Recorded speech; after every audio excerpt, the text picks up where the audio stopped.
꼭 알아야 할 어제의 뉴스. 강경화 외교부 장관이 국회 국정감사에서 한중 정상회담 추진 사실을 밝혔습니다. 에이펙 양자 정상회담이 이루어질 수 있도록 지금 중국 측과 협의 중입니다. 양국 관계의 미래지향적인 발전을 위해서 조만간 관련 소식을 발표할 수 있지 않나 이렇게 지금 예상하고 있습니다. 사실상 정상회담의 전제 조건이 사드 배치 문제였던 만큼 양국이 출구를 찾은 것으로 풀이됩니다. 이와 관련 청와대 관계자도 사드 갈등 전후로 관계를 되돌리자는데 양국 간의 공감대가 형성돼 있다고 말했습니다. 정부는 일각에서 제기된 사드 배치 관련 유감 표명은 사실이 아니라고 밝혔습니다. 저희가 사과나 유감 표명. 저희가 사과할 일은 없습니다. 에이펙에서 정상회담이 성사된다면 이를 계기로 문 대통령의 12월 중국 방문과 내년 2월 시진핑 주석의 방한이 함께 추진될 가능성도 커졌습니다. 앞서 JTBC가 입수해 보도한 다스 내부 문건으로 보이는 서류입니다. 17명 개인 계좌에 있던 120억 원이 2008년 2월에서 3월 다스로 옮겨갔다는 내용입니다. 돈이 옮겨간 건 BBK 특검이 마무리된 시점이었습니다. 국회 정무위 국정감사에서 공개된 다스의 2008년 계정별 원장에서 문건 속 내용이 그대로 확인됐습니다. 같은 날짜에 특정할 만한 숫자의 같은 금액들이 두 문서 모두에서 발견됐습니다. 2008년 3월 이모 씨 계좌에서 2억 5,900만 원, 박모 씨 계좌에서는 2억 700만 원이 다스로 건너갔다는 내용입니다. 의혹의 문건과 다스 원장이 똑같습니다. 두 문서에 나오는 입금 날짜와 금액, 개설은행을 비교해봤더니 모두 일치했습니다. 2008년 특검에서는 120억 비자금으로 보이는 수상한 돈 흐름을 발견했던 것으로 알려졌습니다. 금융위는 오늘 국감에서 검찰이 해당 거래에 대한 자료를 요청하면 협조하겠다고 밝혔습니다. 오늘 아침 자유한국당 의원총회가 열리자 정우택 원내대표는 국정감사 복귀를 언급했습니다. 국감 중단을 결정했습니다마는 국감 포기를 결정한 바는 없습니다. 국감에 들어가서 강력한 원내 투쟁을 통해서 갑작스런 통보에 곧바로 항의가 터져나왔습니다. 의원들의 얘기를 들어봐야지 그걸 그냥 일방적으로 없는 거 아니에요. 자, 그러면 어제 비공개로 하는지 물어보고 하십시오. 이어진 비공개 회의에선 복귀 명분이 없다는 비판과 함께 원내 지도부에 대한 성토가 이어졌지만 결론을 뒤집지는 못했습니다. 지난달 김장겸 MBC 사장 지키기 보이콧을 선언했다가 일주일 만에 접었던 한국당은 이번엔 더 짧은 나흘 만에 스스로 돌아왔습니다. 일반 상임위 국감이 내일 마무리돼 국감 보이콧의 실효성이 떨어지고 다음 달 초 청와대 국감과 예산 국회까지 불참할 경우 득보다 실이 크다는 판단 때문으로 해석되는데 이미 보이콧 선언 때 제기됐던 문제들입니다. 한국당은 당분간 항의의 뜻으로 검은 넥타이를 메고 상임위 회의장 노트북에 항의 문구를 붙이기로 했습니다. 한국 시리즈에서 기아가 두산의 1패 뒤 파죽짓의 4연승을 거두고 통산 11번째 정상을 차지했습니다. 한국 시리즈 불패의 대기록도 이어졌습니다. 방송 중간에 좋아요를 눌러주시면 새날팀들에게 큰 힘이 됩니다. 미리 감사합니다. 트위터가 진짜 언론입니다. 자, 새로운 한 주 시작됐고요. 여러분들 건강한 얼굴 뵈서 즐겁습니다. 자, 오늘 나오신 분들 소개해드리겠습니다. 야수님. 안녕하세요. 야수입니다. 예, 인기 절정의 국가가 있죠. 공처가 컨셉. 아, 예. 내가 보기엔 굉장히 폭력적인 남편일 것 같아. 결혼 안 했지만. 내 인생에 이런 날이 올 줄 몰랐습니다. 여보! 여보! 여보! 무슨 술을 이렇게 많이 먹었어요? 콩나물국 끓이는 것도 이제 지쳤어요. 여보! 차 안에서 담배 좀 안 피울 수 없어요? 끊으라는 말은 안 할게요. 냄새가 나서 살 수가 없어요. 여보! 냉장고에서 왜 이리 쾌쾌한 냄새가 나죠? 명정님. 네, 안녕하세요. 유명수입니다. 예. 다음에 마차님. 와, 좋은데? 안녕하세요. 마차입니다. 그 연기하는 거 쉽지 않았을 것 같아요. 메소드 연기. 네. 열심히 제작자는 채찍을 휘두르지만 알겠습니다. 자, 새날 달력 여러분들 이렇게 한번 소개를 한번 해드려 보려고요. 뭐냐면은 어떤 취지냐면 새가 날아든다가 트위터를 모티브로 해서 만들어진 방송인데 거기에 이제 처음부터 줄임말을 의도하고 간 거였어요. 새날. 박근혜 정권을 빨리 물러나게 하고 새로운 날을 만들자. 새날. 요 의미로 시작된 건데요. 그래서 지나간 어떤 우리 방송만의 어떤 흔적이랄까 이런 거를 진짜 새로운 날이라기보다는 새로운 해는 2018년도부터잖아요. 2017년도만 해도 박근혜 정권으로 시작해서 문재인 정부로 끝났으니까요. 그래서 달력 한번 만들어 봤어요. 그거를 이제 펀딩으로 뭔가를 한번 해보신다고 소개 좀 해주십시오. 예, 새날 달력 저희가 지금 준비하고 있는데 아주 단순합니다. 그동안 그 새날에 출연해서 목소리를 모아주셨던 출연자분들을 기본적으로 그 얼굴을 다 담고 싶어요. 그리고 또 하나 담고 싶은 게 여러분들, 이 방송을 듣고 계신 여러분들의 얼굴을 보고 싶어요. 저는 이 방송을 들으시는 분들이 아마 그걸 가장 궁금해하실 거라고 생각해요. 이 방송을 듣고 계시는 분들, 서로가 어떤 분들이 듣고 계시는지가 궁금할 거라고 생각하거든요. 네. 사실 그 게스트로 출연하시는 분들은 뭐 신문 기사를 통해서든 뭐 검색 엔진을 통해서든 어떻게 애를 쓰면은 어떻게 생겼는지 한번 찾아볼 수는 있거든요. 근데 우리가 그 같이 방송을 듣는 청취자 여러분들은 그러기가 힘들잖아요. 그래서 이 핑계 삼아 달력이라는 우리 손에 쥘 수 있는 어떤 물건을 만드는 첫 번째 이벤트인데 이 계기로 서로의 얼굴 한번 확인해보는 계기가 됐으면 좋지 않을까. 그리고 그 과정에서 수익금이 생기면 또 그 4.16 그 기억 저장소 있죠. 거기가 또 큰 도전을 준비하고 계신다고 들었어요. 거기에 작은 힘도 보태드리고 하는 그런 차원에서 준비하고 있으니까 많이 참여해 주시면 고맙겠습니다. 지금 아직 뭐가 나온 건 아니죠? 지금 딱 시안은 나온 건 아니고 그 저희가 도메인을 하나 따로 이렇게 만들었어요. 새날베스트.com 예. 들어가시면요 신청을 하실 수가 있으세요. 구글 폼으로. SAENALBEST.com. 네. 펀드 형태로 가는 건 무슨 의미예요? 단순해요. 저희가 돈이 없어요. 그래서 제작비를 먼저 모으는 차원인 거죠. 그래서 제작비를 먼저 모아서 참여하시는 분들한테 소정의 혜택을 드리고, 그리고 이제 펀딩 기간이 끝난 후에는 또 이렇게 그 정해진 가격으로 판매를 할 거예요. 지금 10월 말 됐고요. 지금 2달 정도 남았고 2018년 1월 1일부터는 새 달력 써야 되는데 그게 지금 탁상형인 거죠? 탁상용으로.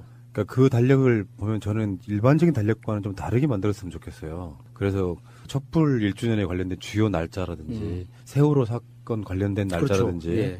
이런 것들이 다 포함돼서 기존에 있던 달력과는 상당히 많이 다른 형태로 지금 진행되는 그런 달력이었으면 좋겠다 말씀드리고요. 보통 달력이 12장이잖아요. 저희는 24장으로 진행됩니다. 24장으로요? 네. 그만큼 얼굴을 많이 담고 싶어요. 새날 달력 많은 관심 바라고요. 이거 미리 지금 펀딩 하실 분들은 어떻게 해야 되죠? 새날베스트.com 네. 들어가셔갖고 펀딩 하시면 된다? 네. 알겠습니다. 기대가 크네요. 제도로서의 민주주의가 흔들리고 구타는 일은 이제 없습니다. 민주주의가 밥이고 밥이 민주주의가 되어야 합니다. 지금 청와대에 얼마 전에 우리가 세월호 관련해갖고 청원한 거 홍보 좀 많이 해드렸는데 결국은 그건 청원 대상이 되지는 못했어요. 청와대 청원이 20만 명이 돼야 그 20만 명을 갖고 청와대에서 답을 해주는 시스템, 백악관도 그런 시스템 있잖아요.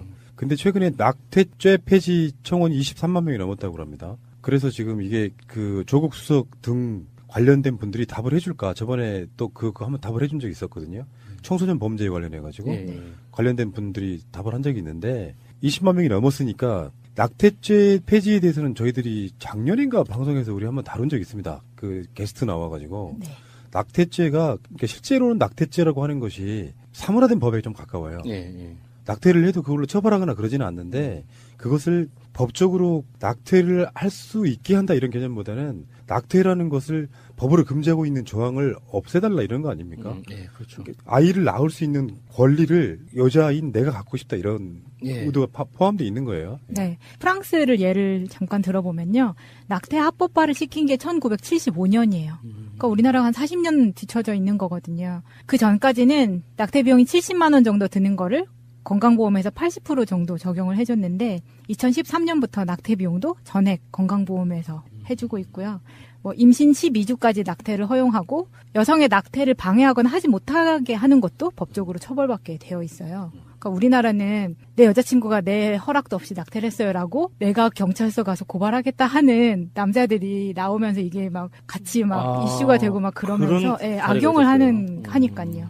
그런데 이제 이게 낙태가 제가 반대 의견이 조심스러운 부분이 있어요. 반대라기보다는 이게 어려운 부분, 낙태죄를 일방적으로 폐지하기가 어려운 부분이 있어요. 우리가 예를 들어볼게요. 제가 재벌가의 며느리인데 남편이 죽었어요.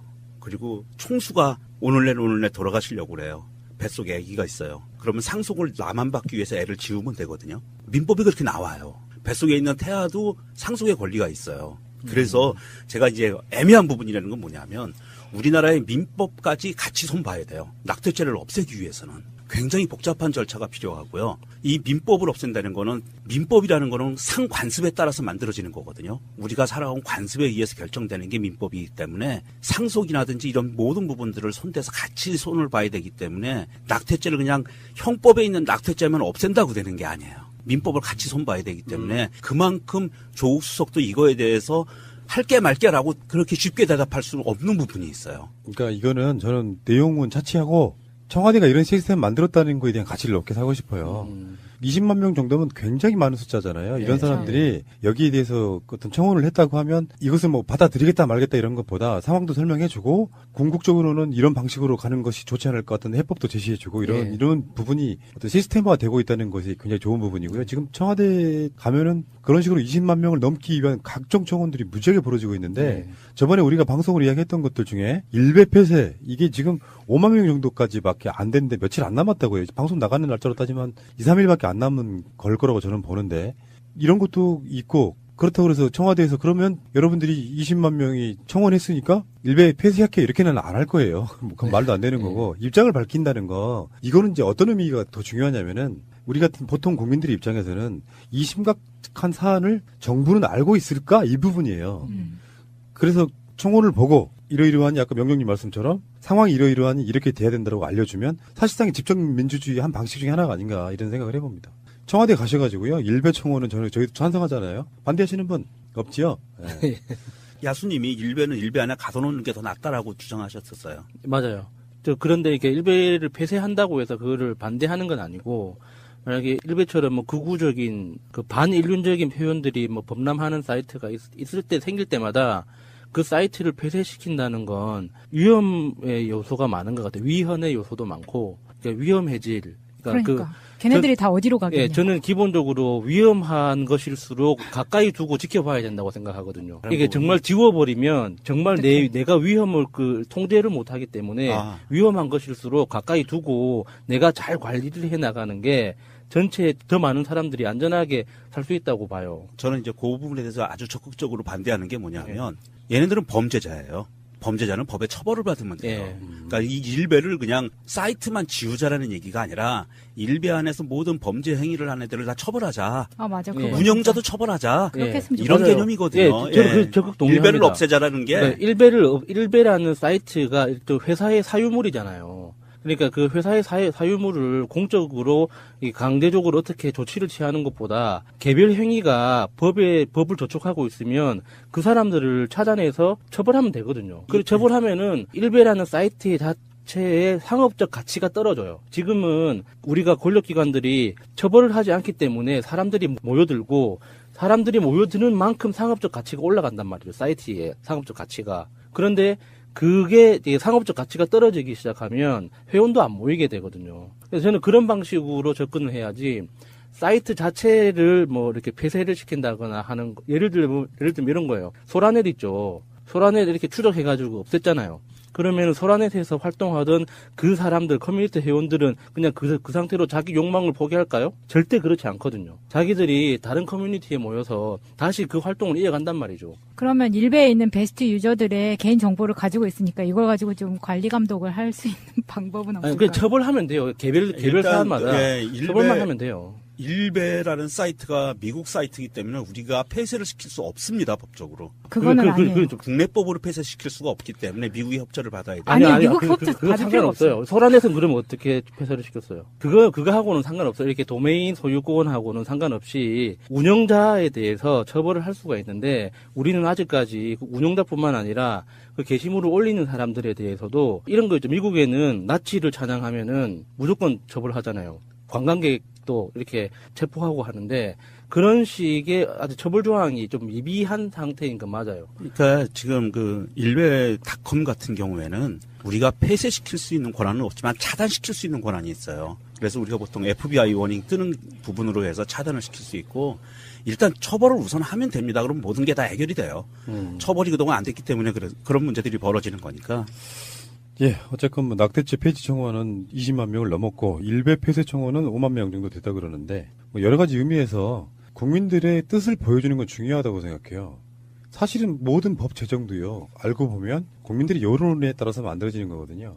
일베 폐쇄하라 홍보가 안 돼서 그렇지 굉장히 많은 국민들은 이 5만 명뿐만이 아니라 500만 명도 저는 동의할 거라고 보거든요. 폐륜적이잖아요. 일단 그 내용들이 정치적인 건 나머지 다른 거예요. 박근혜를 지지하고 이런 부분은 그걸 이유로 폐쇄할 수는 없다고 봅니다. 민주주의 국가에서는. 그렇지만 반인륜적이고 폐륜적인 것들에 대해서 폐쇄하는 것들에 대해서는 만약 20만 명이 넘으면 조국 수석이나 이런 분들이 어떻게 답할까 궁금해지기도 하고요. 안 되겠다. 내가 너무 청와대 청원에 대해서 좀 안일했다. 당장이라도 가서 하겠다. 가입 안 하셔도 상관없고요. 거기 가면은 SNS 계정 등으로 그 청원에 서명을 할 수가 있기 때문에 한번 꼭 참여해 보시기 바라겠습니다. 잠시 후에 다시 오겠습니다. 자, 국회가 지금 박문진 관련해서 자유한국당이 국회를 보이콧하겠다라고 했지만 여론이 너무도 빗발치니까 난 이 사람들이 이렇게 좀 모자라 보이는 게 그런 측면이거든요. 나가면 들어오지 마. 그냥 보기 싫으니까. 작년 국정감사 때 기억들 나시죠? 최순실 관련한 이야기들이 막 터져나오고 그러니까 국정감사 보이콧했는데 그래 그러면 야당이 할게. 국회 선진화법 이런 것들이 좀 바뀌었더라고요. 그러니까 상임위원장이 내가 국회 보이콧하면 무조건 그 상임위원회가 멈추는 게 아니더만요. 일반 간사들로 인해서 이렇게 자연스럽게 사회권 이런 게 넘어가게 돼 있는 그런 법이 바뀌었더라고요. 그러니까 뭐 어쨌든 간에 국회가 잘만 돌아가요. 자기들이 박근혜 정권을 쉴드 칠 만한 공간적 배경만 사라지는 거지. 그래서 결국엔 돌아왔습니다. 며칠 만에 한 3, 4일 만에 돌아왔는데 그 전에 돌아오기 전에 TK 의원들이 29일 날 일요일 날 만찬 회동을 가졌어요. 여기서 보니 제가 뭘 보고 느낀 거냐면은 여기서 이제 보도는 TK 의원들이라 그러는데 사실은 친박들이거든요. 그렇죠. TK 의원들이 모여서 마음을 모으자 했는데 보도에 나가니까 그냥 마음을 모으자. 좋은 말로 우리가 단합하자 이런 의미였겠지만 보도에 나가니까 속마음은 그거였을 거 아니에요. 친박 출당시키는 데 있어서 우리가 단일 대우로 반대하자 이런 뜻입니다. 왜냐? 이 사람들은 지방선거 같은 것들이 같이 맞물려 있잖아요. 그러니까 박근혜 전 대통령 출당시키는 거, 서청원, 최경환 출당시키는 거 우리가 반대할 거야라고 서로 간에 이렇게 완고하게 자기들 간에 카르텔을 만들었다. 이런 보도가 맞을 것 같습니다. TK가 마음을 모으자? 박근혜 출당하는 쪽으로? 그러진 않을 거 아니에요. 재밌어지는 게 그런 거예요. 이 자리 만든 사람은 김광림 정책위원장이고 최경환, 추경호, 강석호, 이완영, 김정재 이런 사람들 해서 총 16명이 함께 밥을 먹었다고 하니까 간단히 말해서 홍준표가 갖고 있는 귀국 이후에 그 공항에서 말 엄청 세게 해야 돼. 나이 드신 분이면 어쩌고저쩌고 막 거의 쓰레기 만들어 놓더라고요. 그거에 대한 반격 중에 하나로 자기 지역 관련한 사람들 모아서 단일 대우 만들려고 엄청 노력하는 거죠.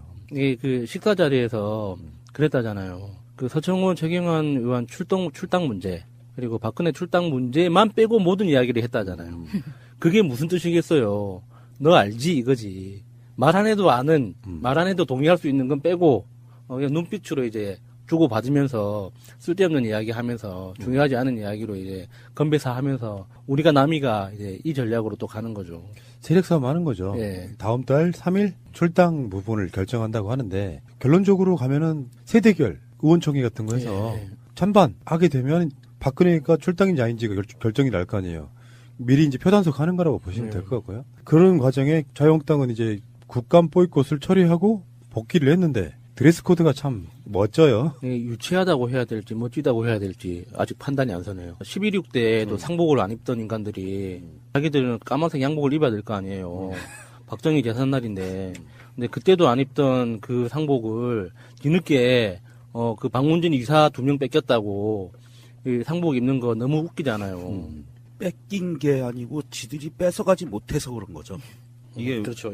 언론이 죽었다라는 그 퍼포먼스인데 얘네들은 문화지체 현상, 시대지체 현상이 너무 심한 게 이미 9년 전에 죽었거든요. 그걸 이제 와서 상복을 입어요.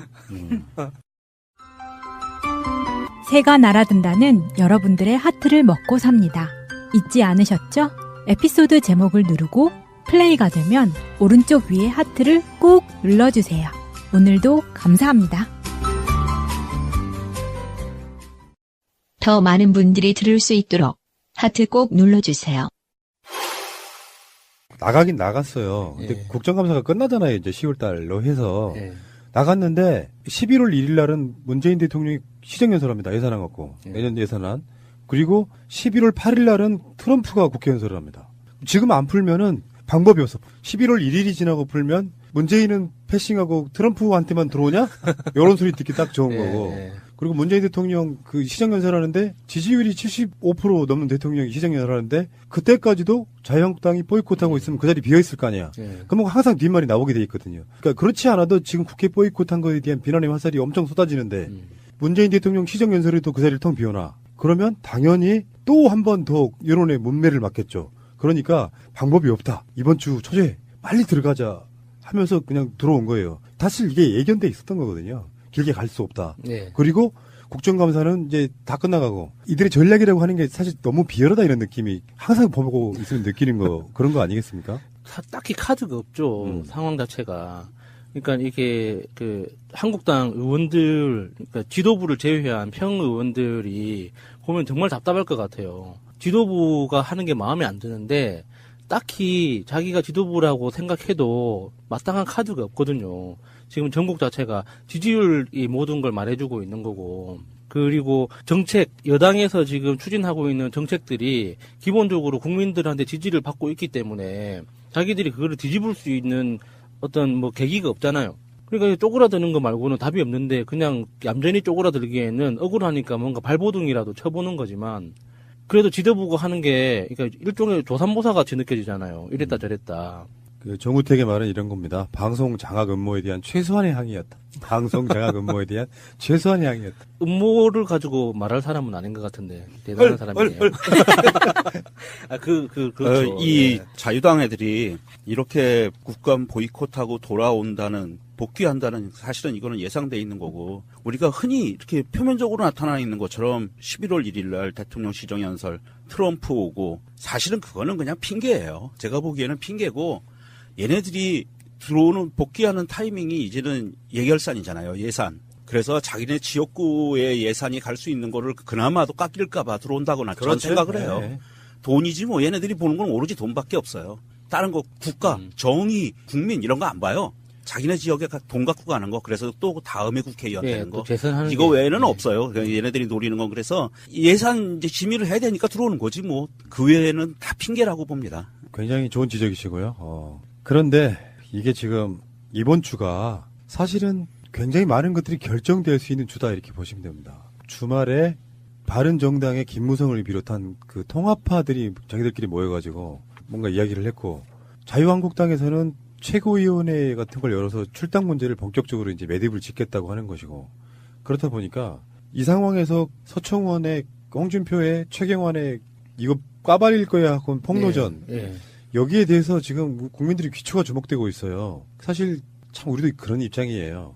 우리가 EJ를 하는데 어느 쪽 EJ를 할 것인가를 한번 우리가 그때 결정해봐요. 홍준표가 더 세져야 되면 생기는 뒤에 어떤 그 효과, 친박이 홍준표를 이기는 경우에 어떤 효과, 여러분들은 어느 쪽이 더 합당한, 우리가 어느 쪽을 응원하는 것이 더 장기적으로는 더 나은지 한번 이야기 한번 들어보고 싶습니다. 저는 서청원을 응원하고 있습니다. 이유는? 기본적으로 제가 보기에는 지금 이 정황상 녹취록은 없는 것 같아요. 녹취록이 없는 뻥카로 서로에게 뻥카를 주고받고 있는데, 그래서 끝까지 녹취록을 안 까는 상태에서 기세 싸움으로 서청원이라는 이름으로 대표되는 친박 세력이 그 홍준표의 어떤 아도찢기? 예, 그러니까 바른말 고운말. 바른정당에서 옮겨왔던 그 사람들을 자기 세라고 치고, 자기 세력이라고 치고 이렇게 자기 지분을 더 확장시키려고 하는 그 노력을 방어할 거라고 봐요. 그래서 저는 그게 전체 정치판에서 훨씬 더 좋은 그림이라고 보거든요. 저는 조금 다르게 홍준표 죽이려면 모아놓고 죽여야 하기 때문에 흩어지면 불편해요. 일단 저는 그러면 이쪽에 서청원 쪽, 예. 다음에 우리 저는 이제 홍준표를 응원하고 있는데 홍준표가 대차게 세게 나가서 친박 청산하고 한 절반 정도 뚝 잘라버리고 바른정당 한 절반 정도 흡수하고 그래서 바른한국당 만들고요. 그다음에 바른정당에 또 남아있는 그 공화주의자하고 국민의당 공화주의자하고 합쳐서 또 하나 만들고 그다음에 박지원 대표로 상징되는 우리 호남 지역 국회의원들을 또 거기서 또 알이 틀고 그다음에 이 친박 단체는 또 그 TK 어디선가에서 또 알이 틀고 딱 그렇게 있으면 아주 모양새가 최고인 것 같아요. 그러면 그 안철수가 그렇게 부르짖는 그 다당제가 되는 훨씬 더 많아지는 거예요. 정의당의 입지가 뭐 맨 끝에서 조금 올라올 수 있지 않을까 싶기도 해요. 그러면 내가 바라는 건 궁극적 의미의 다당제. TK 자민련 그런 형태로 TK가 좀 찌그러지고요. 그리고 아까 그 명종님하고 약간 결이 좀 비슷한 건데 홍준표가 지는 것이 더 나올 수도 있고 이기는 게 더 나올 수도 있고 여러 가지 해석은 분분을 할 수 있는데 나는 자유한국당을 쪼개는 게 먼저라고 생각해요. 너무 거대해 아직도. 그러니까 아예 TK 쪽 의원들이 주축이 된 사람들이 당을 하나 쪼개든 홍준표를 쫓아내든 쪼개지는 게 저는 일단 맞다고 생각해요. 그래서 왜 권력이라는 게 우스운 게 친박 국회의원들이 70명이 넘는다는데 이 진흙탕 싸움에서 안 나서잖아요. 당사자들 빼고 나면. 사실은 좀 비겁한 인간들인 거야. 총알 맞기 싫은 거잖아요. 이런 사람들은 궁극적으로는 이긴 쪽 편 들게 돼 있습니다. 내가 언제 친박이야? 이씨, 말도 안 돼. 홍준표로 갈 놈들도 있고. 그러니까 실제로 서청원이나 이런 사람들 입장에서는 불안한 거예요. 정치적 세력이라는 건 그런 거 아니겠습니까? 국회의원들이 바보도 아니고 들지도 아니고 지들 입장에서 보면 개개로는 사회적으로 나름대로 이름 명망이 있는 사람들이잖아. 이 사람들이 권력 지향적인 건 당연한 건데 만약에 서청원 입장에서 나 혼자 고립되고 최경환이랑 몇몇이 고립되는 꼴을 못 보는 거잖아요. 그러니까 서로 간에 불안한 거예요. 민심을 알 수가 없으니까. 그래서 서청원 쪽 입장이라는 게 그런 거잖아요. 홍준표 대표는 자기에게 유리한 것만 이야기하는 탁월한 기술자다. 윤 전 부사장이 2010년과 2011년 당대표 경선 당시에 홍준표 대표 언론 특보였다는 사실은 이야기하지 않고 있다. 그러니까 홍준표는 서청원의 사람이었다고만 계속 언론 플레이를 했는데 알고 보면 이 사람이 언론계 출신이라 그랬잖아요. D일보 뭐 출신이라고 했다고. 그러니까 요게 이러면서 진실이 밝혀질 날이 올 것이다 뭐 이렇게 이야기하고요. 이런 식으로 이렇게 서청원 자체도 여론에 엄청 밀려 있는 거거든요. 친박들 자체가 대대적으로 나서갖고 자기를 도와줄 거라는 생각을 안 들고 그렇다 보니까 이제 최경환이 좀 전에 말씀드렸던 것처럼 TK 지역 국회의원들 16명 모아가지고 니들은 배신하면 안 된다. 딱 이 상태 만들어 놓고 있는 거고 세대결하고 있는 거라고 보는데 나머지 50명이 넘어가는 정도의 친박 국회의원들이 어떻게 할지도 정말 궁금한데요. 이 계산은 이렇게 해봐야 된다고 생각해요. TK는 박근혜 의리를 지키는 쪽으로 가면 더 유리하죠. 어떤 면에서 보면. 그 지역, 그 이권만 보면 그럴 수 있죠. 바른정당하고 분열되고, 당시도 민주당도 거기 지방선거 같은 데 들어가고 하지만, 이런 거 있잖아요. 이제 과반이 넘는 정도의 지지율은 없어도, 30%대로도 뭔가를 지켜 먹을 수 있어 하는 그런 관점으로 이제 전략을 짜겠죠. 그런데 여기서 이제, 바른정당도 지금 전당대회 후보 지금 등록을 마쳤고요.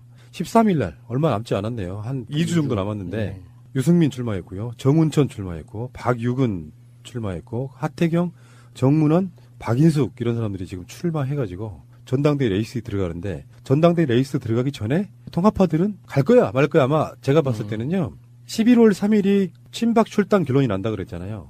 그러면 11월 3일날 그 결론을 보고 결정을 할 거라고 봐요. 그 친박 정리가 안 된 상태에서 가면 여론의 못매를 맞잖아요. 그렇죠. 니들이 왜 나갔는데라는 소리를 할 수밖에 없는 상태가 되니까 11월 3일이면 뭐 어차피 다 이번 주 결정날 문제들이라고 보면 참 재밌어지는 정치권이 아닌가 싶어요. 그 바른정당에서 탈당해서 옮길까 말까 고민하고 있는 그 탈당파들 있잖아요. 통합파들. 통합파들도 서로 게임 중에 그거 있잖아요. 먼저 일어서면 지는 게임, 눈치 게임처럼 서로 그 눈치를 보고 있을 것 같아요. 넘어가는 의원 숫자가 13명이 확 넘어갈 때는 13명이니까 이름을 외우기 힘들잖아요. 가장 유명한 사람 뭐 김성태, 장제원 이 정도만 우리가 알지 나머지 10여 명은 누군가 있겠지라고 그 정도만 생각하잖아요. 그런데 넘어가는 의원이 5명이야. 그러면은 너무 명확하게 드러난단 말이죠. 최대한 많이 한꺼번에 넘어가야지 자기들이 흔적 없이 사람들의 기억에 남겨지지 않고 넘어갈 수가 있는데 그런 차원에서 눈치 게임을 하고 있을 것 같기도 해요. 어떤 적당한 선에서 조율이 되지 않을까도 생각을 해보거든요. 뭐냐면 친박 청산을 제대로 못하는 상태에서 친박 청산을 하는 명목으로 또 그 논리를 만들어낼 거예요. 들어가는 사람들 입장에선. 근데 우리가 생각했던 분석을 항상 뛰어넘잖아요, 이 사람들은. 그렇죠. 어떤 논리를 만들어내서 꾸역꾸역 자유한국당으로 복당을 할지가 있는데 홍준표 대표에게 힘을 실기 위해서라는 명분을 분명히 달 거다. 저는 이야기 한번 해봐요. 어떤 결론이든 이 사람들은 넘어가고 싶어하는 거니까. 네.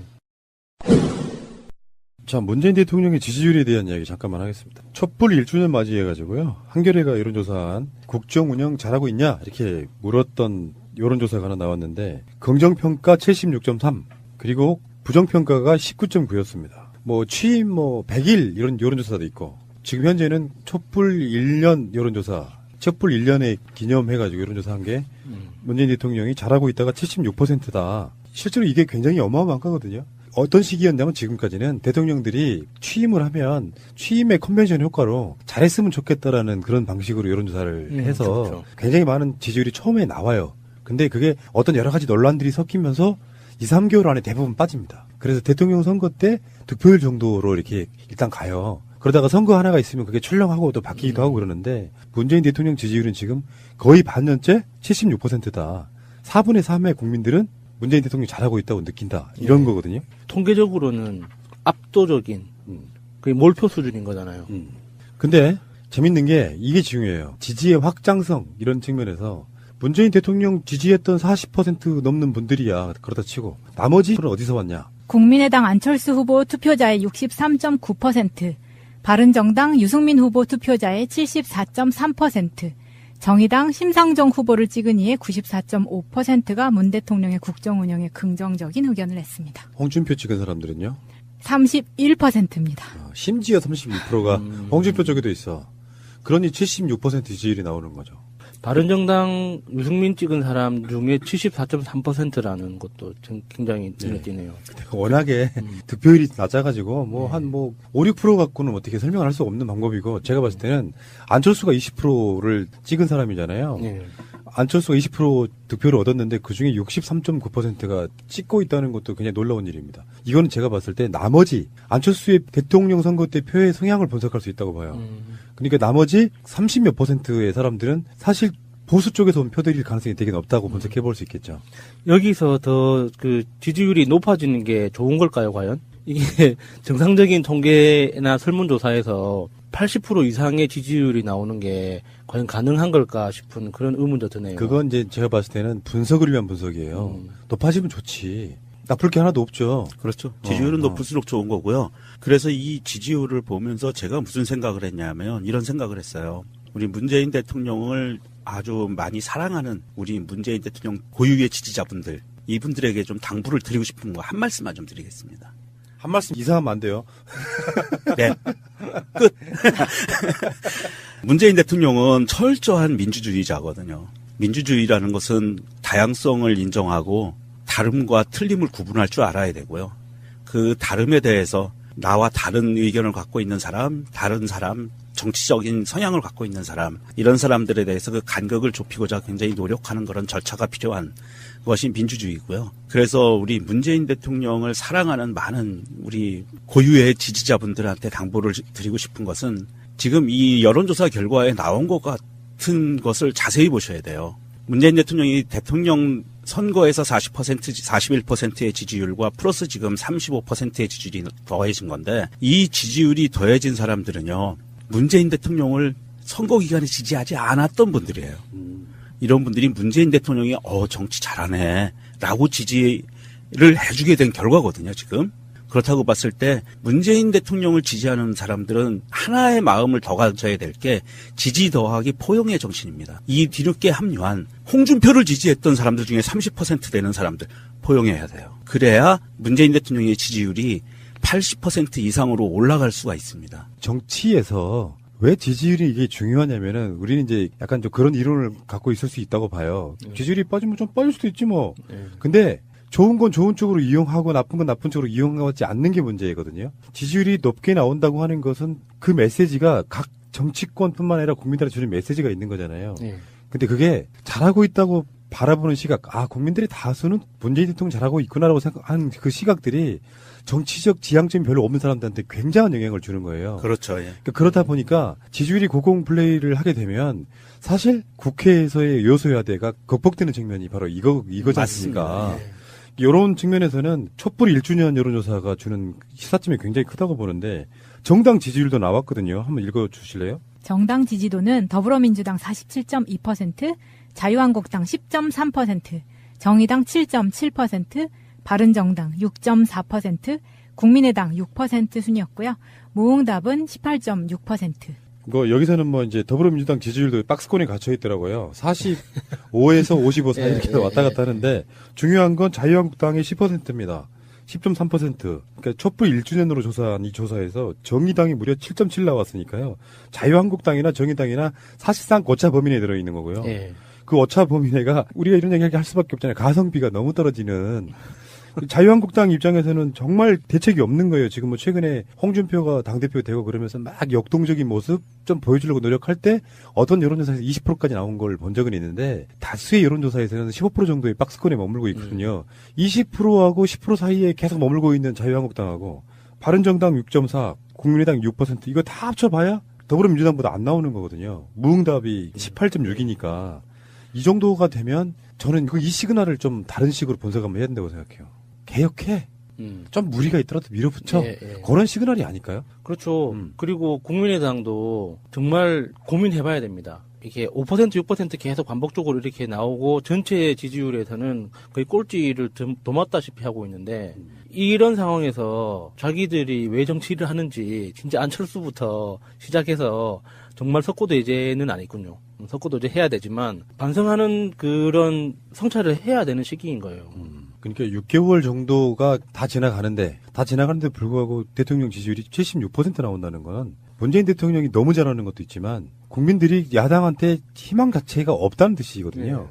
이런 거 있잖아. 더불어민주당 지지율을 보면 저는 그게 느껴져요. 대통령 지지율보다 훨씬 적게 나오잖아요. 이 사람들 입장에서는 기존에 찍어왔던 관성대로 최소한 민주당 못 찍겠다 하는 사람들이 있기 때문에 망설이고 있는 거라고 보면 문재인 대통령 지지율이 76이잖아요. 그럼 거의 20몇 % 이상? 29% 정도. 그렇죠. 29% 정도의 사람들이 문재인 대통령 지지하고 있다고 하면은 이게 굉장히 오랫동안 고착화되잖아요. 그러면 어떤 논리가 만들어지냐면 문재인 대통령이 잘하고 있는데 여당 뒷받침해주자가 돼요. 선거에서. 47.2도요. 제가 팟캐스트 하면서 느끼는 것 중에 그 당시 야당으로서 지지율이 20% 미만인 경우가 엄청 많았었거든요. 지금은 거의 박스권이라고 말할 정도로 55에서 45 사이를 왔다 갔다 하잖아요. 거기에 문재인 대통령 지지율이 그걸 견인하면 결국은 지방선거 압승이란 말이 나올 것 같아요. 이게 막상 선거가 이루어지면 TK 쪽 표는 몰빵 나온다. 이런 건 아닌 것 같다는 생각이 들어요. 이렇게 오래 유지가 되면. 그렇죠. 그렇게 될 확률이 높은데 안타깝게도 여론조사에서 항상 절반의 그 지지율을 갖고 있는 더불어민주당이 대출을 받아가지고 당 운영을 한다는 게 참 이게 말이 안 돼, 이게. 몰랐어요. 그때 김현우 의원이 이야기하시는 게 뭐였냐면 권리당원들의 당비는 다 시도당으로 간대잖아요. 그러면 중앙당은 뭘 먹고 살아? 거지된 거야. 이게 대통령 선거 끝나면 다 썼다면서요. 그게 오세훈 때문이잖아요. 후원에 못하게 하나. 그래서 이번에 부활됐다고 하니까 이게 좀 중앙당을 좀 살려야 될 것 같아요. 그렇죠. 돈 없는 큰 집. 그러니까. 불쌍해 죽겠네. 종갓집에 돈이 좀 있어야. 그렇죠. 베풀고 살지. 예전에 정치하기가 쉬웠어요. 예전에는 기업들이 막 줬어요. 야당한테, 청지들한테도 막 정치자금 막 주면은, 자, 서울시당위원장 들어오라고 해라. 이런 식으로. 금일봉. 그렇지. 박의원, 갖다 써. 옛날에는 국회 안에 그렇게 현금이 넘쳐났다잖아요. 항상 의원실 안에 박스로 몇 박스씩 항상 준비돼 있었대요. 그게 박스권이구나. 그런데 그게 이제 김대중 대통령이 그 돈으로 하는 정치를 없애려고 그렇게 애쓰고 노무현 대통령이 완성을 한 거죠. 투명하게 중앙선거관리위원회를 통해서 이렇게 투명한 돈만 오고 갈 수 있도록. 그래서 노무현 대통령이 완성한 그 정치 시스템이 잘 작동하고 있었는데 문제는 오세훈 같은 인간들이 악용하면서 그 중앙당 후원금 제도 자체를 없애버리면서 그 지역 정치 자체가 완전히 무너져 버린 거예요. 그래서 뒷돈 거래가 활발한 정당들만 계속 살아남은 거죠, 지금까지. 자유한국당을 왜 못 깨는지 여러분들 아시잖아요. 부자 정당이기 때문에 그렇습니다. 당산에 뭐네 해가지고 1,000억 원 정도의 당 재산이 있다고 해요. 그러니까 나가고 싶지가 않죠. 어떻게 보면 바른정당의 지금 자강파들도 마찬가지로 사실은 자강이 아니고 자강의 의미가 자유한국당으로 돌아가고 싶다잖아요. 근데 대등한 원칙에서 흡수되고 싶지 않다 하거든요. 그런 관점에서 보면 더불어민주당을 부자 좀 만들어주면 좋겠다 이런 생각해봐요. 물론 저는 자유한국당처럼 만들어주는 건 반대합니다. 너무 배부르면 이게 안 돼. 그러니까 적당한 정도로 활동을 할 수 있게끔. 투명하게 이렇게 당원들이, 권리 당원들이 더 많아져서 투명하게 회계 내용을 들여다볼 수 있는 권리만 유지하면 아무리 부자가 된들, 뭐 저들이 어쩌겠어요.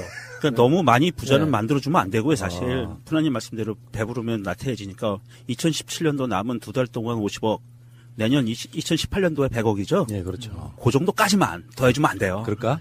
그 정도까지만 해주면 돼. 잠깐만, 내가 그냥 써버릴까? 써버려. 저 아직 100억을 다 못 채웠는데 또 마저 써야 되나, 이거. 머리 아프네. 그건 내년에 하라니까. 올해는 50억만 하면 돼요. 지지율이 잘 나오고 잘 나갈 때가 사실은 저도 살아보면 느끼는 건데요. 피크점 찍고 있을 때, 물론 어떤 게 피크점이라고 말할 수 없는데, 그때 가장 조심해야 되는 것도 맞아요. 이게 어떤 자만심들이 결국에는 내리막을 찍게끔 만드는 요소가 되거든요. 제가 봤을 때 더불어민주당 지지율도 딱 적당해요, 이 정도가. 선거 때 가면 더 오르잖아요, 선거 효과로. 그리고 대통령 지지율도 75% 정도가 저는 5년 내내 유지됐으면 참 좋겠네. 선거할 필요 없잖아요. 이제. 그런 관점에서 여러분들이 많이 좀 도와주시고요. 새가 날아든다에 당적 갖고 계시는 분들은 다 민주당입니다. 패널들 중에 제가 대충 세려니까 7, 8명이 민주당 극렬 당원이시더만 김열 극렬당원, 최민희 극렬당원, 김민석 극렬당원, 저는 야수 극렬당원. 당비를 무려 5,000원을 내고 있습니다. 그 자기가 셀프로 잘했으니까 정할 수 있는 거죠. 이체를. 남들 다 1,000원 할 때 5배나 많은. 진짜 극렬당원 저분 저기 계세요. 유명정님. 막 이상한 기념품 막 갖고 다니고. 와, 문재인 노무현 대통령 무슨 당선 기념 배지 이런 걸 갖고 다녀. 또 올라오신 분입니다. 이니 굿즈. 제일 많이 갖고 계실걸요? 수집갑니다. 근데 저는 한 가지 좀 제안하고 싶어요. 마지막에. 네. 내년에 개헌할 계획이잖아요. 이게 대통령의 지지율이 70% 이상을 계속 평균적으로 매달 해서 임기 기간 동안 끝나면 자동 연장하는 걸로. 그럼 얼마나 중상모략이 있을까? 여론조사. 그러니까 5선까지는 자동 연장으로. 저는 그냥 그 정도면은 동상을 세워주자 뭐 이런 말이 나올 줄 알았는데 자동 연장 세네. 왜냐하면 잘하고 있으니까.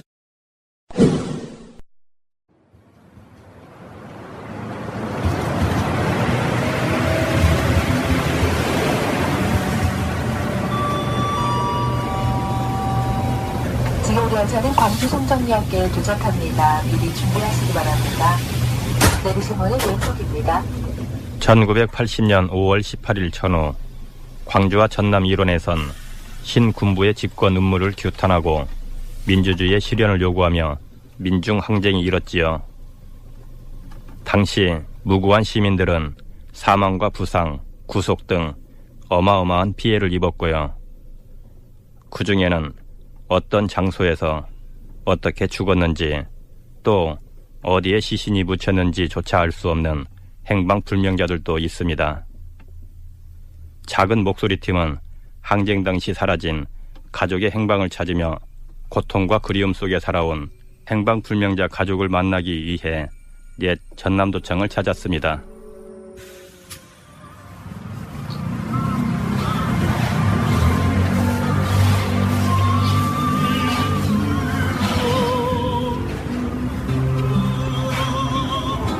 혹시 이기복 어르신이나 항쟁 당시 마지막 격전지였던 옛 전남도청 현장. 이곳에서는 5.18 유가족들이 1년이 넘는 기간 동안 밤낮으로 농성 중에 있었습니다. 역사의 현장을 다른 용도가 아닌 원형 그대로 복원해야 한다는 바람 때문인데요.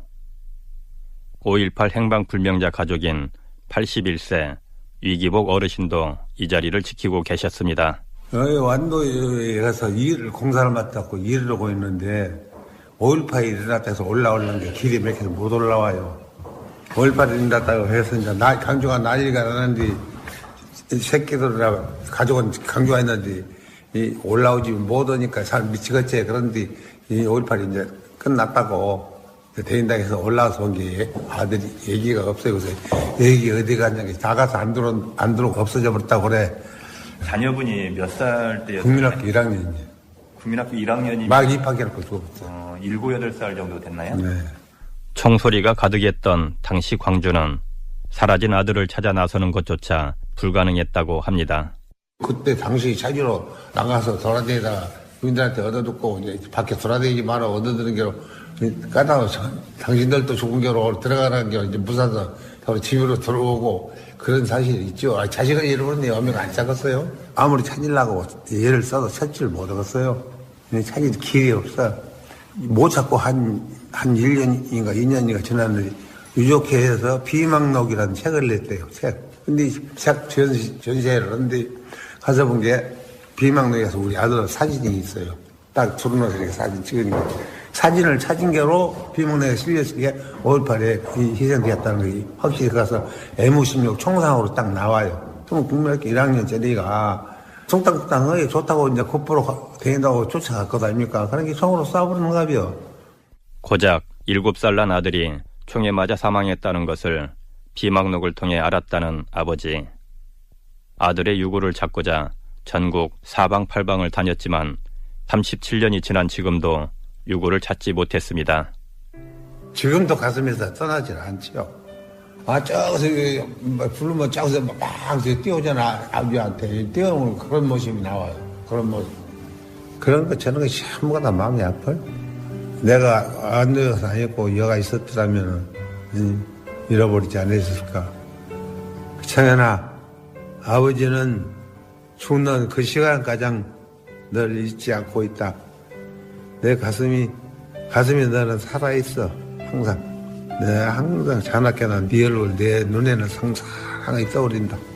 지금까지도 5.18 때 너를 안 주겠다고 정부에서 거짓말을 하니까 5.18 희생자라는 것을 인정받기 위해서 지금도 투쟁하고 싸우고 있다. 아버지는 끝까지 아버지 생명 다 바쳐서 너를 위해서 싸워줄게. 아버지가 너는 지켜주지 못해서 참 미안하다.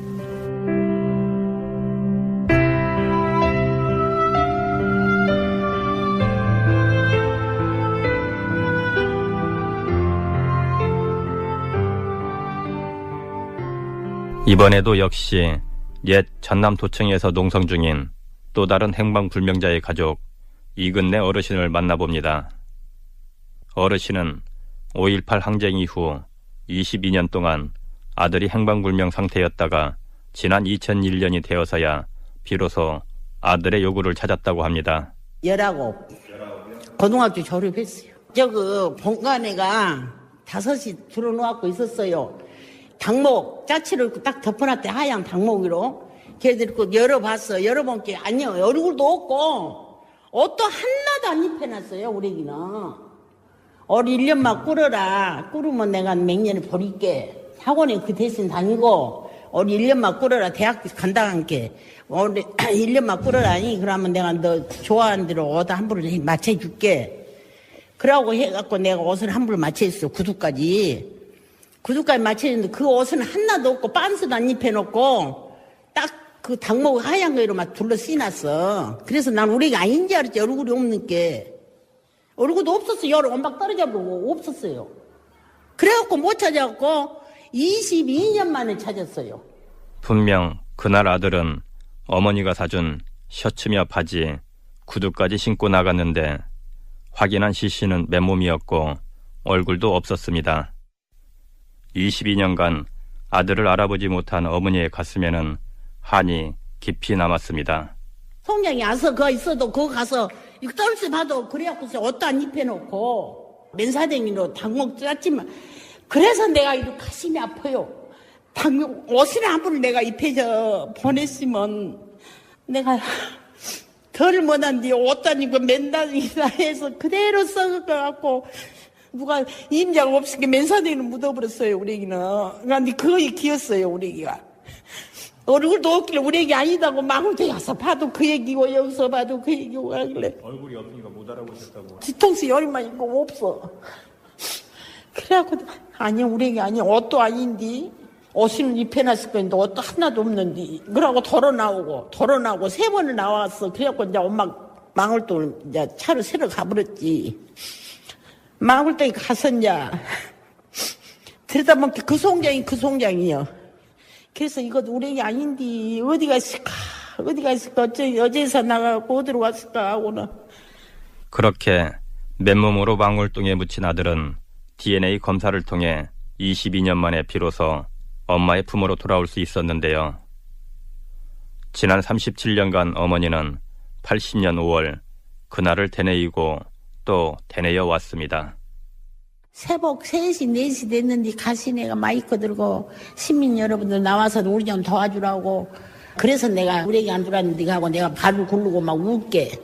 우리 상하방 애기가 성 안 들어왔어. 우리 애기 안 들어왔어. 반장한테는. 어메 도청 거기서 씻고 있으면 성 들어가세요. 할게. 먼저 가거라. 나 늦게 나와서 이제 조금 이따 갈란다. 그래서 나는 왔는데 안 왔어라고 할게. 안 왔어요. 안 와. 그러고 이제 했지. 근데 그때 죽었어요. 그때 들어갔어요. 그렇게 얼마나 봉안에다 잡아였고 들드드드 가로분께 이제 이리저리 내빔새로 엄마야 했는가. 엄마 소리를 치고 나를 불렀는가 모르겠어.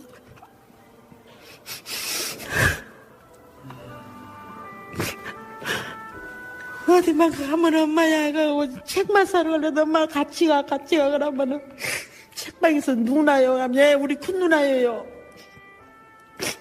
그러고 했는데 그런 것이 눈에가 상상해갖고 지금도 들어오고 엄마 그러고 들어오고 막갖고 척자란 것이 꼭 학교 갔다 와도 고등학교 갔다 와도 엄마 그러고 부르고 들어오지 생긴 기억 안 돌아요. 그 일에.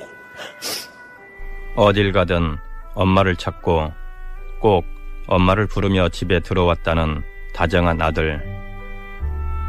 아들을 찾지 못해 전국을 헤맨 22년간도 또 유고를 확인한 그 후에도 어머님의 삶은 비극이었습니다.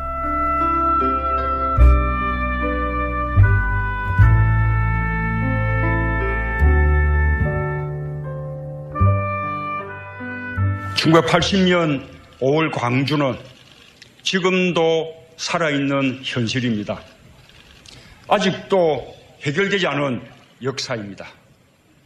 새 정부는 5.18 민주화운동의 진상을 규명하는 데 더욱 큰 노력을 기울일 것입니다. 지난 5월 새롭게 들어선 문재인 정부는 5.18 진상규명에 대한 의지를 밝혔고요. 현재 5.18 특별조사위원회가 꾸려져 있습니다. 특히 행방불명자들의 유고를 찾는 것은 5.18 진상규명의 중요한 시발점이 되겠지요. 5.18 기념재단 이기봉 사무처장의 얘기입니다. 현재 이제 행방불명자로 인정되신 분들은 현재 76명입니다. 근데 행방불명자로 아직 인정받지 못하고 여전히 이제 신고되신 분들이 약 400여 분 정도가 넘습니다. 행불자가 이제 신고가 되면 온전히 그 입증을 가족들이 해야 되지 않습니까? 그러니까 당시 이제 5.18 행불자로 신고가 되면 뭐 정부에서든 뭐 시에서든 이렇게 찾아 나서주는 게 아니고 가족들이 온전히 그 입증을 해야 되고 또 정말 이분이 그 이후에 나타나지 않았고 이랬다는 것들을 다 입증을 해야 되기 때문에 너무나 힘들었고요. 그리고 관련 기록들이 많이 사라졌어요. 그리고 특히 최근에도 5.18 관련 여러 기록이 조작들이 좀 문제가 되고 확인되고 있지 않습니까? 특히 안매장 문제는 아주 핵심 중에 핵심이죠. 그렇기 때문에 이 안매장에 대해서도 여러 기록들이 폐기가 됐고 그리고 그 이후에도 좀 조작이 되고 이런 과정이 많이 있었기 때문에 그런 부분이 상당히 어려웠습니다. 그럼에도 불구하고 행방불명자의 행방에 대한 제보들은 계속 이어졌고요. 특히 당시 계엄군이 옛 광주교도소 부지에 희생자들을 안매장했다는 증언과 기록들이 나오면서 현재 행방불명자들을 찾는 데 중요한 열쇠가 되고 있습니다. 그동안 교도소에서는 그 안매장돼 있다가 교도소 인근 담 주변 이런 데서 그 발굴을 해서 사람들을 일부러 찾았습니다. 묻힌 분들을 찾았는데 군 기록에 의하면 27명에서 28명이 사망자로 나와요. 군 기록에는. 근데 실제 시신을 확인한 경우는 11구를 확인했어요. 그러니까 16구에서 17구가 지금 사라진 상태입니다. 근데 그 교도소에서 주변에 안매장이 있었다는 그런 제보들은 그간 꾸준히 있었는데 구체적인 저희들이 증거를 잡지를 못했고요. 근데 최근에 저희들이 그 당시 광주교도소에 주둔했던 공수부대원의 안매장지에 대한 메모를 확인했습니다. 그래서 또 그에 관한 또 비슷한 그런 여러 증언들도 좀 있고요.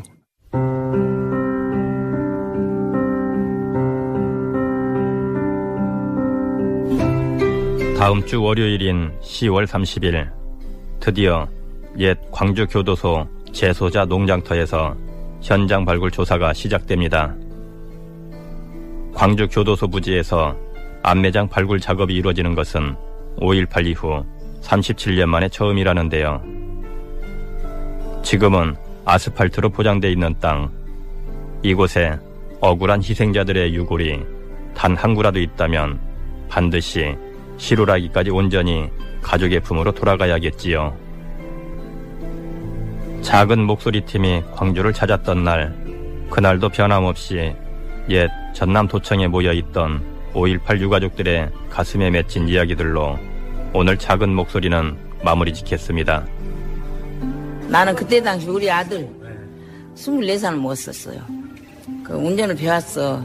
그래갖고 이제 이 난리가 나니까 다친 사람들을 실어 날리다가 공수부대들 총에 맞았어. 이제 내 가슴에 다시 묻고 살아.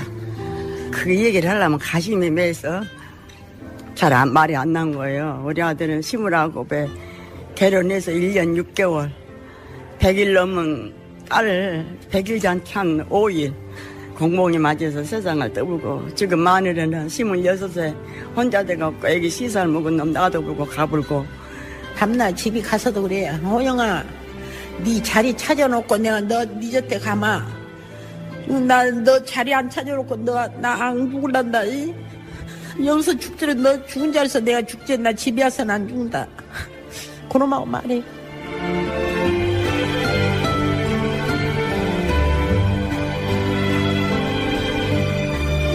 가슴에 담아온 작은 목소리, 81번째 이야기, 끝나지 않은 비극, 5.18 민주화운동, 행방불명자들. 지금까지 구성의 조승엽, 연출의 권수림, 저는 김영호였습니다. 네, 결혼 안 했지만 내 인생에 이런 날이 올 줄 몰랐습니다. 여보, 여보, 여보, 무슨 술을 이렇게 많이 먹었어요? 콩나물국 끓이는 것도 이제 지쳤어요. 여보, 차 안에서 담배 좀 안 피울 수 없어요? 끊으라는 말은 안 할게요. 냄새가 나서 살 수가 없어요. 여보, 냉장고에서 왜 이리 쾌쾌한 냄새가 나죠? 명정님. 네, 안녕하세요. 유명성입니다. 예. 다음에 마차님. 와, 좋은데? 안녕하세요, 마차입니다. 그 연기하는 거 쉽지 않았을 것 같아요. 메소드 연기. 네. 열심히 제작자는 채찍을 휘두르지만, 알겠습니다. 자, 새날 달력. 여러분들께 한번 소개를 한번 해드려 보려고요. 뭐냐면은 어떤 취지냐면, 새가 날아든다가 트위터를 모티브로 해서 만들어진 네. 방송인데, 거기에 이제 줄임말, 처음부터 줄임말을 의도하고 간 거였어요. 새날. 박근혜 정권을 빨리 물러나게 하고 새로운 날을 만들자. 새날. 요 의미로 시작된 건데요. 그래서 지나간 어떤 우리 방송만의 어떤 흔적이랄까 이런 거를 진짜 새로운 날은 새로운 날이기보다는 새로운 해. 새로운 해는 2018년도부터잖아요. 2017년도만 해도 박근혜 정권으로 시작해서 문재인 정부로 끝났으니까요. 그래서 달력 한번 만들어 봤어요. 그거를 이제 펀딩으로 뭔가를 한번 해보신다고 소개 좀 해주십시오. 예, 새날 달력 저희가 지금 준비하고 있는데 아주 단순합니다. 그동안 그 새날에 출연해서 목소리를 모아주셨던 출연자분들을 기본적으로 그 얼굴을 다 담고 싶어요. 그리고 또 하나 담고 싶은 게 여러분들, 이 방송을 듣고 계신 여러분들의 얼굴을 보고 싶어요. 저는 이 방송을 들으시는 분들이 아마 그걸 가장 궁금해하실 거라고 생각해요. 이 방송을 듣고 계시는 분들, 서로가 어떤 분들이 듣고 계시는지가 궁금할 거라고 생각하거든요. 네. 사실 그 게스트로 출연하시는 분들은 뭐 신문 기사를 통해서든 뭐 검색 엔진을 통해서든 어떻게 애를 쓰면은 어떻게 생겼는지 한번 찾아볼 수는 있거든요. 근데 우리가 그 같이 방송을 듣는 청취자 여러분들은 그러기가 힘들잖아요. 그래서 이 핑계 삼아 달력이라는 우리 손에 쥘 수 있는 어떤 물건을 만드는 첫 번째 이벤트인데, 이 계기로 서로의 얼굴 한번 확인해보는 계기가 됐으면 좋지 않을까. 그리고 그 과정에서 수익금이 생기면 또 그 4.16 그 기억 저장소 있죠. 거기가 또 큰 도전을 준비하고 계신다고 들었어요. 거기에 작은 힘도 보태드리고 하는 그런 차원에서 준비하고 있으니까 많이 참여해 주시면 고맙겠습니다. 지금 아직 뭐가 나온 건 아니죠? 지금 딱 시안은 나온 건 아니고 저희가 도메인을 하나 따로 이렇게 만들었어요. 새날베스트.com 예. 들어가시면요 신청을 하실 수가 있으세요. 구글 폼으로. SAENALBEST.com. 네. 펀드 형태로 가는 건 무슨 의미예요? 단순해요. 저희가 돈이 없어요. 그래서 제작비를 먼저 모으는 차원인 거죠. 그래서 제작비를 먼저 모아서 참여하시는 분들한테 소정의 혜택을 드리고, 그리고 이제 펀딩 기간이 끝난 후에는 또 이렇게 정해진 가격으로 판매를 할 거예요. 지금 10월 말 됐고요. 지금 2달 정도 남았고 2018년 1월 1일부터는 새 달력 써야 되는데 그게 지금 탁상형인 거죠? 예, 탁상용으로. 그러니까 그 달력을 보면 저는 일반적인 달력과는 좀 다르게 만들었으면 좋겠어요. 그래서 촛불 1주년에 관련된 주요 날짜라든지 세월호 사건 관련된 날짜라든지 그렇죠. 예. 이런 것들이 다 포함돼서 예. 기존에 있던 달력과는 상당히 많이 다른 형태로 예. 지금 진행되는 그런 달력이었으면 좋겠다 말씀드리고요. 예. 보통 달력이 12장이잖아요. 저희는 24장으로 진행됩니다. 24장으로요. 그만큼 얼굴을 많이 담고 싶어요. 새날 달력 많은 관심 바라고요. 이거 미리 지금 펀딩하실 분들은 어떻게 해야 되죠? 새날베스트.com 네. 들어가셔갖고 펀딩하시면 된다. 네. 알겠습니다. 기대가 크네요. 제도로서의 민주주의가 흔들리고 구타는 일은 이제 없습니다. 민주주의가 밥이고 밥이 민주주의가. 현업법 이런 것들이 좀 바뀌었더라고요. 그러니까 상임위원장이 내가 국회 보이콧하면 무조건 그 상임위원회가 멈추는 게 아니더만요. 일반 간사들로 인해서 이렇게 자연스럽게 사회권 이런 게 넘어가게 돼 있는 그런 법이 바뀌었더라고요. 그러니까 뭐 어쨌든 간에 국회가 잘만 돌아가요. 자기들이 박근혜 정권을 쉴드 칠 만한 공간적 배경만 사라지는 거지. 그래서 결국엔 돌아왔습니다. 며칠 만에 한 3, 4일 만에 돌아왔는데 그 전에 돌아오기 전에 TK 의원들이 29일 날 일요일 날 만찬 회동을 가졌어요. 여기서 보니 제가 뭘 보고 느낀 거냐면은 여기서 이제 보도는 TK 의원들이라 그러는데 사실은 친박들이거든요. 그렇죠. TK 의원들이 모여서 마음을 모으자 했는데 보도에 나가니까 그냥 마음을 모으자. 좋은 말로 우리가 단합하자 이런 의미였겠지만 보도에 나가니까 속마음은 그거였을 거 아니에요. 친박 출당시키는 데 있어서 우리가 단일 대우로 반대하자 이런 뜻입니다. 왜냐? 이 사람들은 지방선거 같은 것들이 같이 맞물려 있잖아요. 네. 그러니까 박근혜 전 대통령 출당시키는 거, 서청원, 최경환 출당시키는 거 우리가 반대할 거야라고 서로 간에 이렇게 완고하게 자기들 간에 카르텔을 만들었다 이렇게 이런 보도가 맞을 것 같습니다. TK가 마음을 모으자? 박근혜 출당하는 쪽으로? 그러진 않을 거 아니에요. 네. 재밌어지는 게 그런 거예요. 이 자리 만든 사람은 김광림 네. 정책위원장이고 최경환, 추경호, 강석호, 이완영, 김정재 이런 사람들 해서 총 16명이 함께 밥을 먹었다고 하니까 간단히 말해서 홍준표가 갖고 있는 귀국 이후에 와, 그 공항에서 말 엄청 세게 해야 돼. 나이 드신 분이면 어쩌고저쩌고 막 거의 쓰레기 만들어 놓더라고요. 그거에 대한 반격 중에 하나로 자기 지역 관련한 사람들 모아서 단일 대우 만들려고 엄청 노력하는 거죠. 이게 그 식사 자리에서 그랬다잖아요. 그 서청원, 최경환 의원 출당 문제, 그리고 박근혜 출당 문제만 빼고 모든 이야기를 했다잖아요. 그게 무슨 뜻이겠어요? 너 알지 이거지.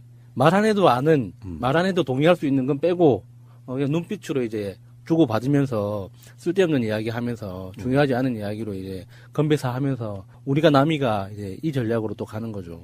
세력 싸움 하는 거죠. 예. 다음 달 3일 출당 부분을 결정한다고 하는데 결론적으로 가면은 세대결 의원총회 같은 거 해서 찬반 하게 되면 박근혜가 출당인지 아닌지가 결정이 날 거 아니에요. 미리 이제 표단속 하는 거라고 보시면 될 것 같고요. 그런 과정에 자유한국당은 이제 국감 보이콧을 처리하고 복귀를 했는데 드레스 코드가 참 멋져요. 유치하다고 해야 될지 멋지다고 해야 될지 아직 판단이 안 서네요. 11.6 때도 상복을 안 입던 인간들이 자기들은 까만색 양복을 입어야 될 거 아니에요. 박정희 제삿날인데. 근데 그때도 안 입던 그 상복을 뒤늦게 그 방문진 이사 2명 뺏겼다고 이 상복 입는 거 너무 웃기잖아요. 뺏긴 게 아니고 지들이 뺏어가지 못해서 그런 거죠. 이게 그렇죠. 예. 언론이 죽었다라는 그 퍼포먼스인데 얘네들은 문화지체 현상, 시대지체 현상이 너무 심한 게 이미 9년 전에 죽었거든요. 그걸 이제 와서 상복을 입어요. 새가 날아든다는 여러분들의 하트를 먹고 삽니다. 잊지 않으셨죠? 에피소드 제목을 누르고 플레이가 되면 오른쪽 위에 하트를 꼭 눌러주세요. 오늘도 감사합니다. 더 많은 분들이 들을 수 있도록 하트 꼭 눌러주세요. 나가긴 나갔어요. 근데 국정감사가 끝나잖아요. 이제 10월 달로 해서. 나갔는데 11월 1일 날은 문재인 대통령이 시정연설합니다. 예산안 갖고. 내년 예산안. 그리고 11월 8일 날은 트럼프가 국회 연설을 합니다. 지금 안 풀면은 방법이 없어. 11월 1일이 지나고 풀면 문재인은 패싱하고 트럼프한테만 들어오냐? 이런 소리 듣기 딱 좋은 거고. 그리고 문재인 대통령 그 시정연설하는데 지지율이 75% 넘는 대통령이 시정연설하는데 그때까지도 자유한국당이 보이콧하고 있으면 그 자리 비어있을 거 아니야.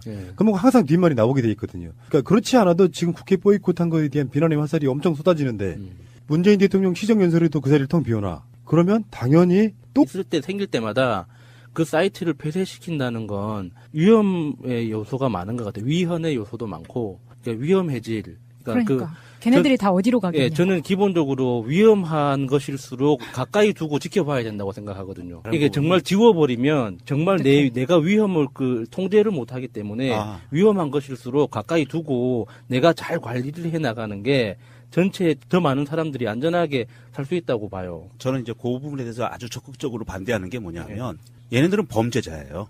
범죄자는 법에 처벌을 받으면 돼요. 그러니까 이 일베를 그냥 사이트만 지우자라는 얘기가 아니라 일베 안에서 모든 범죄 행위를 한 애들을 다 처벌하자. 맞아. 운영자도 처벌하자. 그렇게 했으면 이런 맞아요. 개념이거든요. 저는 적극 동의합니다. 일베를 없애자라는 게 일베라는 사이트가 또 회사의 사유물이잖아요. 그러니까 그 회사의 사유물을 공적으로 강제적으로 어떻게 조치를 취하는 것보다 개별 행위가 법을 저촉하고 있으면 그 사람들을 찾아내서 처벌하면 되거든요. 그리고 처벌하면은 일베라는 사이트 자체의 상업적 가치가 떨어져요. 지금은 우리가 권력기관들이 처벌을 하지 않기 때문에 사람들이 모여들고 사람들이 모여드는 만큼 상업적 가치가 올라간단 말이에요. 사이트의 상업적 가치가. 그런데 그게 상업적 가치가 떨어지기 시작하면 회원도 안 모이게 되거든요. 그래서 저는 그런 방식으로 접근을 해야지 사이트 자체를 뭐 이렇게 폐쇄를 시킨다거나 하는 예를 들면 이런 거예요. 소라넷 있죠. 소라넷 이렇게 추적해가지고 없앴잖아요.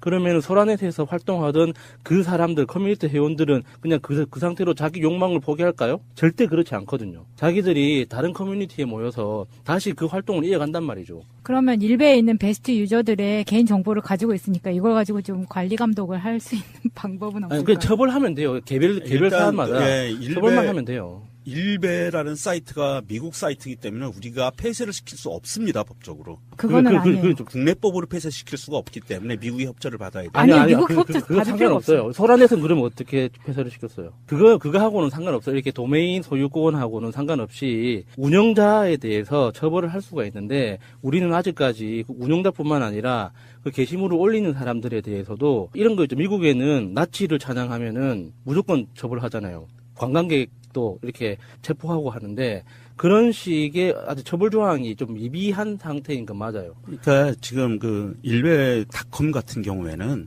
우리가 폐쇄시킬 수 있는 권한은 없지만 차단시킬 수 있는 권한이 있어요. 그래서 우리가 보통 FBI 워닝 뜨는 부분으로 해서 차단을 시킬 수 있고 일단 처벌을 우선 하면 됩니다. 그럼 모든 게 다 해결이 돼요. 처벌이 그동안 안 됐기 때문에 그런 문제들이 벌어지는 거니까. 예, 어쨌건 뭐 낙태죄 폐지 청원은 20만 명을 넘었고 일베 폐쇄 청원은 5만 명 정도 됐다 그러는데 뭐 여러 가지 의미에서 국민들의 뜻을 보여주는 건 중요하다고 생각해요. 사실은 모든 법 제정도요. 알고 보면 국민들의 여론에 따라서 만들어지는 거거든요. 일베 폐쇄하라 홍보가 안 돼서 그렇지 굉장히 많은 국민들은 이 5만 명뿐만이 아니라 500만 명도 저는 동의할 거라고 보거든요. 폐륜적이잖아요. 일단 그 내용들이 정치적인 건 나머지 다른 거예요. 박근혜를 지지하고 이런 부분은 그걸 이유로 폐쇄할 수는 없다고 봅니다. 민주주의 국가에서는. 그렇지만 반인륜적이고 폐륜적인 것들에 대해서 폐쇄하는 것들에 대해서는 만약 20만 명이 넘으면 조국 수석이나 이런 분들이 어떻게 답할까 궁금해지기도 하고요. 안 되겠다. 내가 너무 청와대 청원에 대해서 좀 안일했다. 당장이라도 가서 하겠다. 가입 안 하셔도 상관없고요. 거기 가면은 SNS 계정 등으로 그 청원에 서명을 할 수가 있기 때문에 한번 꼭 참여해 보시기 바라겠습니다. 잠시 후에 다시 오겠습니다. 자, 국회가 지금 박문진 관련해서 자유한국당이 국회를 보이콧하겠다라고 했지만 여론이 너무부터 빗발치니까 난 이 사람들이 이렇게 좀 모자라 보이는 게 그런 측면이거든요. 나가면 들어오지 마. 그냥 보기 싫으니까. 작년 국정감사 때 기억들 나시죠? 최순실 관련한 이야기들이 막 터져 나오고 그러니까 국정감사 보이콧 했는데 그래 그러면 야당이 할게. 국회 선제 꼭 알아야 할 어제의 뉴스. 강경화 외교부 장관이 국회 국정감사에서 한중 정상회담 추진 사실을 밝혔습니다. 에이펙 양자 정상회담이 이루어질 수 있도록 지금 중국 측과 협의 중입니다. 그래서 양국 관계의 미래지향적인 발전을 위해서 조만간 관련 소식을 발표할 수 있지 않나 이렇게 지금 예상하고 있습니다. 사실상 정상회담의 전제 조건이 사드 배치 문제였던 만큼 양국이 출구를 찾은 것으로 풀이됩니다. 이와 관련 청와대 관계자도 사드 갈등 전후로 관계를 되돌리자는데 양국 간의 공감대가 형성돼 있다고 말했습니다. 정부는 일각에서 제기된 사드 배치 관련 유감 표명은 사실이 아니라고 밝혔습니다. 저희가 유감 표명. 사과나 유감 저희가 표명. 사과할 일은 없습니다. 에이펙에서 정상회담이 성사된다면 이를 계기로 문 대통령의 12월 중국 방문과 내년 2월 시진핑 주석의 방한이 함께 추진될 가능성도 커졌습니다. 앞서 JTBC가 입수해 보도한 다스 내부 문건으로 보이는 서류입니다. 17명 개인 계좌에 있던 120억 원이 2008년 2월에서 3월 다스로 옮겨갔다는 내용입니다. 돈이 옮겨간 건 BBK 특검이 마무리된 시점이었습니다. 국회 정무위 국정감사에서 공개된 다스의 2008년 계정별 원장에서 문건 속 내용이 그대로 확인됐습니다. 같은 날짜에 특정할 만한 숫자의 같은 금액들이 두 문서 모두에서 발견됐습니다. 2008년 3월 이모 씨 계좌에서 2억 5,900만 원, 박모 씨 계좌에서는 2억 700만 원이 다스로 건너갔다는 내용입니다. 의혹의 문건과 다스 원장이 똑같습니다. 두 문서에 나오는 입금 날짜와 금액, 개설은행을 비교해봤더니 모두 일치했습니다. 2008년 특검에서는 120억 비자금으로 보이는 수상한 돈 흐름을 발견했던 것으로 알려졌습니다. 금융위는 오늘 국감에서 검찰이 해당 거래에 대한 자료를 요청하면 협조하겠다고 밝혔습니다. 오늘 아침 자유한국당 의원총회가 열리자 정우택 원내대표는 국정감사 복귀를 언급했습니다. 국감 중단을 결정했습니다마는 국감 포기를 결정한 바는 없습니다. 국감에 들어가서 강력한 원내 투쟁을 통해서 갑작스런 통보에 곧바로 항의가 터져나왔습니다. 의원들의 얘기를 들어봐야지 그걸 그냥 일방적으로 없는 거 아니에요. 자, 그러면 어제 비공개로 하는지 물어보고 하십시오. 이어진 비공개 회의에선 복귀 명분이 없다는 비판과 함께 원내 지도부에 대한 성토가 이어졌지만 결론을 뒤집지는 못했습니다. 지난달 김장겸 MBC 사장 지키기 보이콧을 선언했다가 일주일 만에 접었던 한국당은 이번엔 더 짧은 나흘 만에 스스로 돌아왔습니다. 일반 상임위 국감이 내일 마무리돼 국감 보이콧의 실효성이 떨어지고 다음 달 초 청와대 국감과 예산 국회까지 불참할 경우 득보다 실이 크다는 판단 때문으로 해석되는데 이미 보이콧 선언 때 제기됐던 문제들입니다. 한국당은 당분간 항의의 뜻으로 검은 넥타이를 메고 상임위 회의장 노트북에 항의 문구를 붙이기로 했습니다.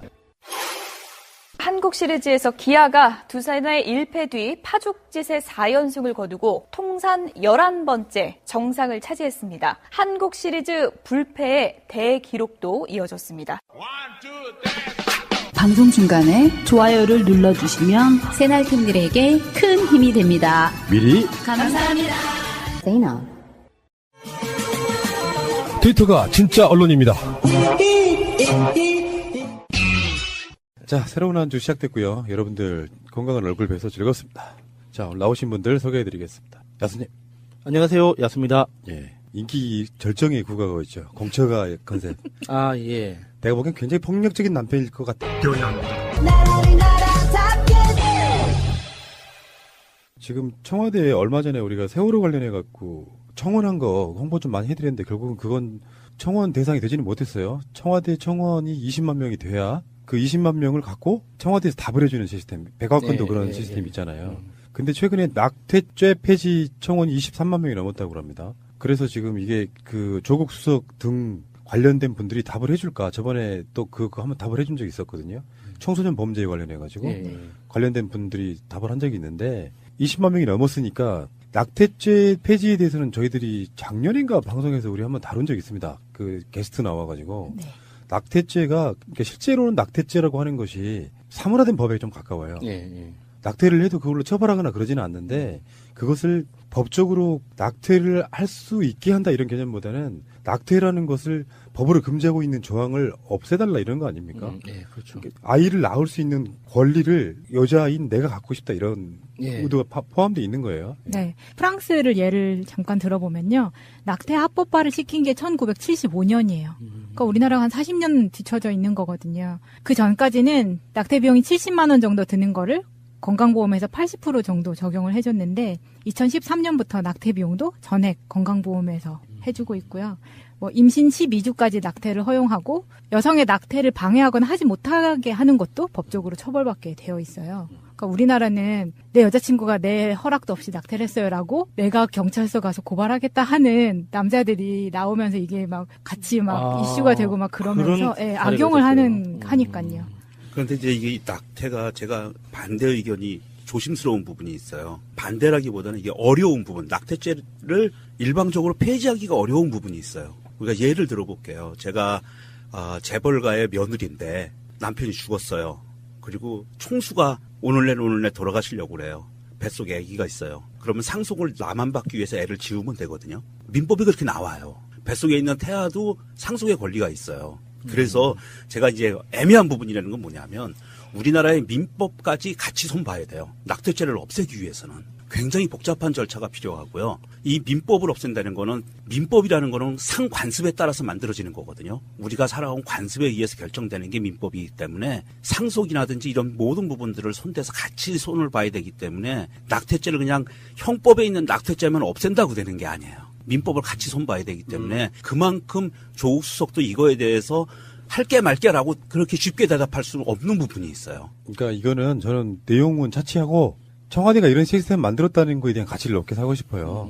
20만 명 정도면 굉장히 많은 숫자잖아요. 이런 사람들이 여기에 대해서 어떤 청원을 했다고 하면 이것을 뭐 받아들이겠다 말겠다 이런 것보다 상황도 설명해주고 궁극적으로는 이런 방식으로 가는 것이 좋지 않을 것 같은 해법도 제시해주고 이런 부분이 어떤 시스템화되고 있다는 것이 굉장히 좋은 부분이고요. 지금 청와대 가면은 그런 식으로 20만 명을 넘기 위한 각종 청원들이 무지하게 벌어지고 있는데 저번에 우리가 방송으로 이야기했던 것들 중에 일베 폐쇄 이게 지금 5만 명 정도까지밖에 안 됐는데 며칠 안 남았다고요. 방송 나가는 날짜로 따지면 2, 3일밖에 안 남은 걸 거라고 저는 보는데 이런 것도 있고 그렇다고 해서 청와대에서 그러면 여러분들이 20만 명이 청원했으니까 일베 폐쇄할게 이렇게는 안 할 거예요. 그건 말도 안 되는 거고 입장을 밝힌다는 거 이거는 이제 어떤 의미가 더 중요하냐면은 우리 같은 보통 국민들의 입장에서는 이 심각한 사안을 정부는 알고 있을까 이 부분이에요.